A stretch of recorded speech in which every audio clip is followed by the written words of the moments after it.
ছোট্ট একটা চিকন একটা রড, সেই রডের পর সে বসে আছে। মানুষের জীবন আসলে কি বৈচিত্র্যময় জীবন দেখছেন। পুরুষ মানুষ কিছু টাকা ইনকাম করার জন্য আমার সামনে যে ভাইটা দেখছেন, উনি হয়তো বা গরুর ব্যবসা করে।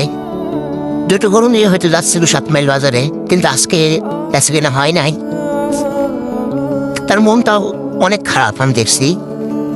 এইভাবে বসে ভাই তার গন্তব্যে সে যাবে। ছোট্ট একটা চিকন একটা রড, সেই রডের পর সে বসে আছে এবং এক হাত উপরে এক হাত এই পাশে দিয়ে সে এখন যাবে তার বাসায়।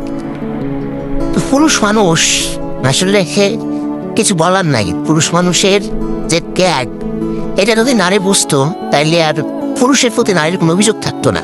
হ্যাঁ, ব্যতিক্রম থাকে, অনেক পুরুষ আছে, মানে ভালো খারাপ সব জায়গায় আছে।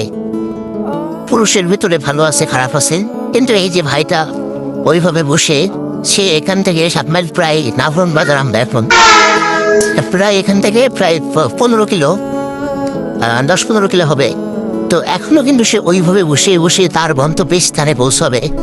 তো আমরা অনেকেই ভালো ইজি বাইক বা মোটরসাইকেলে বসেও মাঝে মাঝে কষ্ট হয়ে যায় বসতে, আর সে কিন্তু ওইভাবে বসেই তার গন্তব্যে পৌঁছবে। তো এটা দেখানোর কারণ হচ্ছে, মানে দেখলাম আর কি পুরুষ মানুষ কত কিছু করতে পারে। তাই হচ্ছে 2টা করে, 2জন আছে।